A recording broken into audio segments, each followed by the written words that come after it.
Assalamualaikum warahmatullahi wabarakatuh. Saya Azurian dari SMK Telekomunikasi Tunas Harapan ingin mewawancarai brand owner Srihana yang bernama Ibu Ambarwati. Pada kesempatan hari ini saya akan menanyakan beberapa pertanyaan untuk Ibu Ambarwati. Siap. Bisa diceritakan bagaimana awal mula Ibu Ambar membangun brand Srihana? Nah, jadi Srihana ini berdiri pada 2 Mei 2016.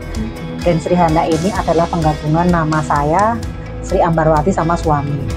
Ada makna di balik brand ini bahwa Srihana itu adalah salah satu brand UMKM Salatiga yang mempunyai misi memberdayakan para pengrajin wastra. Wastra itu batik, tenun lurik, dengan membuat karya yang bisa diterima di lintas generasi, yang misinya adalah untuk melestarikan warisan budaya bangsa. Jadi berarti ini brand Srihana ini menggunakan pengrajin lokal ya, Lho? Ya, jadi pengrajinnya awalnya itu sebetulnya kami itu pengrajin batik. Jadi suami, nama saya Pak Nur Hanafi, itu pengrajin batik. Tapi dengan berjalannya waktu kita bisa lebih fokus ke fashionnya. Kenapa? Jadi akhirnya kita menggunakan materialnya itu dari para mitra-mitra pengrajin yang selama ini sudah kita hire. Jadi pengrajin itu mulai dari Salatiga, ada tenun dari Jepara, ada dari Klaten, dan sekarang kita sudah lebih luas lagi ke luar pulau. Kedua, apa filosofi atau makna dari balik nama brand Srihana? Nah, Srihana itu adalah penggabungan nama saya sama suami. Berharap dengan adanya brand Srihana ini, rezekinya itu rezeki saya sama suami digabung. Dan itu dari rezeki itu bisa memberi manfaat atau dampak positif di lingkungan sekitar. Yang pertama dari karyawan sendiri, yang kedua keluarga, yang ketiga para pengrajin sama penjahit yang rata-rata itu mereka bisa membuat batik, membuat tenun, tapi tidak bisa menjual.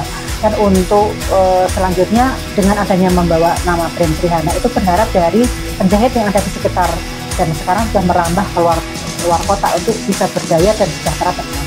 Berikutnya, apa keunikan atau ciri khas dari produk-produk Srihana dibandingkan brand lain? Keunikan dari brand Srihana itu bahwa kita itu memproduksi baju fashion wastra. Jadi materialnya tuh wastra itu batik, tenun sama lurik yang kekinian, ya, fashionable dan sayang bumi. Kenapa? Contohnya ini adalah dari limbah fashion yang kita buat.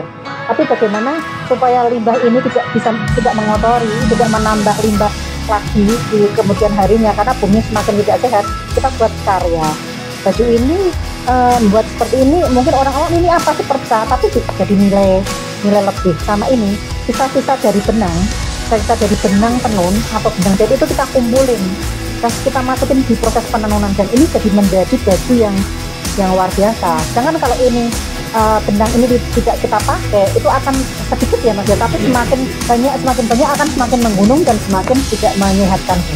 Apa yang menginspirasi Ibu untuk fokus pada batik dan tenun sebagai produk? Kenapa saya fokus ke wastra ya, batik tenun lurik itu wastra? Karena apa, kecintaan saya terhadap warisan budaya bangsa yang orang Irlang itu kalau sekarang itu pada nggak suka biasanya pakai wastra. Kenapa? Alasannya kuno. Padahal dengan kita mendesain, membuat baju itu sesuai dengan tren yang warnanya yang up to date, desainnya yang itu sangat bisa diterima bahkan di pasar luar negeri.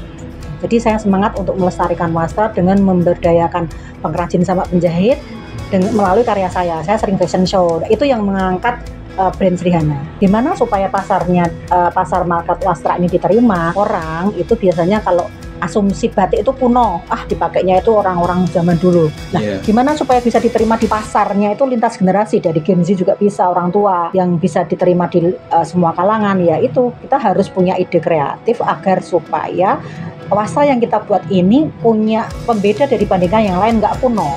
Karena wastra itu asik, wastra itu bagus. Kemudian, mengapa memilih segmen premium untuk batik dan tenun Srihana? Karena proses pembuatan kain wastra itu kan nggak gampang, butuh waktu yang lama ya, secara otomatis pricingnya juga tinggi ya, karena kan handmade. Nah, untuk pasar premium itu kenapa? Rata-rata memang target market pasar kami itu menengah ke atas yang paham dengan wastra. Karena kalau yang nggak paham wastra, kok harganya 1.500.000 kok 2 juta, apa ini nggak mahal? Nah, kalau pasarnya benar yang premium itu menghargai wastra, paham buatnya susah, ya lama. Nah itu yang kita sasar, karena kalau target market kita menengah ke bawah, rata-rata mohon maaf belum teredukasi tentang wastra. Selanjutnya, bagaimana cara Srihana menjaga kualitas produk agar tetap eksklusif dan premium? Jadi kami menjaganya melalui yang pertama mendesain itu kita ada tim fashion designer sendiri. Bagaimana kita membuat mock up, dan setiap mock up itu ada value atau cerita. Jadi semua karya itu punya cerita. Ini baju ini ceritanya apa, dan untuk menjaga kualitasnya kita ada QC-nya yang berlipat-lipat. Toh kalaupun sudah di QC ternyata masih tidak sesuai, kita ada waranti, ada garansinya. Sejauh ini siapa saja tokoh atau artis yang pernah menjadi pelanggan Srihana? Yang pertama kali dulu pernah membeli itu Pak Ganjar. Bahkan Pak Ganjar datang sendiri ke sini, beli borong. Habis itu Pak Menteri Sandiaga Uno beli tenun motif Salatiga. Terus keluarga Wapres saat mantu cucunya, dulu seragam keluarganya itu gamis-gamisnya itu dari saya. Nah, berikutnya apa tantangan terbesar yang pernah dihadapi dalam membangun dan mengembangkan Srihana? Tantangannya karena terutama untuk market baru itu tidak semua paham tentang wastra. Kadang kalau tidak pas dengan target market itu, kayak contoh nih bajunya harganya 2.500.000 gitu ya. Ini kok baju 2.500.000 di marketplace itu 100.000. Orang nggak paham tentang kayak contoh prosesnya seperti apa, original handmade, kita buatnya dengan tangan, warnaan yang berbeda, dan itu kadang-kadang saya bikin ternyata mesti saya harus bagaimana cara mengedukasi lagi ya supaya semua lintas generasi atau orang yang tertarik mau beli Srihana itu paham. Jadi kita ada PR khusus untuk mengedukasi orang yang nggak paham, yang akhirnya jadi paham. Bagaimana strategi pemasaran Srihana untuk menjangkau pasar kelas atas? Kalau selama ini strategi saya selain fashion show, pameran di mall-mall gitu, ya kita ada gerai atau outlet di mall, sama kita ada marketplace sama media sosial. Apakah Srihana juga melayani pelayanan khusus atau desain eksklusif bagi pelanggan tertentu? Ya, jadi kami memang pembedanya di Srihana itu bisa menerima open jasa jahit sama jasa desain. Jadi biasanya kayak yang sering itu Bu Wali Kota itu sering suruh buatin baju, Mbak desainkan dulu. Kita desainkan dulu, seperti ini, klik, oke. Material yang dibeli ini apa, terus beliau ACC baru kita jahit. Berikutnya, apa harapan Ibu terhadap perkembangan batik dan tenun Indonesia di mata dunia?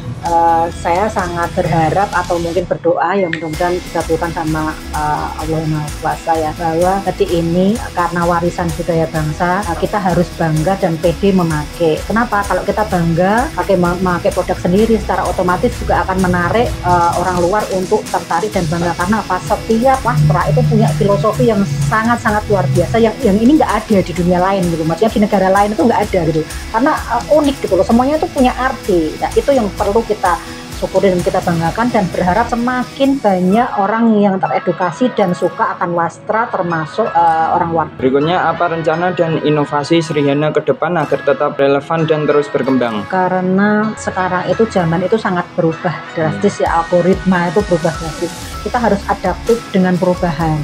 Jadi tren fashionnya kita harus ngikutin, selera pasar yang ada sekarang harus ngikutin, pasar maunya apa kita harus ngikutin, dan itu butuh kreativitas untuk menghadapi dinamika yang berubahnya itu sangat cepat. Apakah Ibu mempunyai saran atau motivasi yang ingin disampaikan kepada seseorang yang ingin memulai usahanya? Kalau ada yang mau membangun usaha, untuk kondisi sekarang kita harus benar-benar tahu dulu siapa yang mau beli, siapkan dulu pembelinya baru buat produknya. Kenapa? Karena kalau rata-rata orang yang mau usaha itu buat produk dulu baru mencari pasar. Ya kalau yang dijual itu laku, kalau enggak target pasarnya harus disiapkan dulu baru produknya. Istiqomah, mesti harus cepat beradaptasi dengan perubahan, dan semuanya diserahkan kepada Yang Maha Kuasa, karena ikhtiar duniawinya seperti itu, hasilnya pasrah sama yang di atas.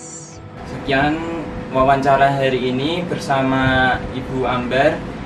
Bila ada salah kata mohon maafkan. Wassalamualaikum warahmatullahi wabarakatuh.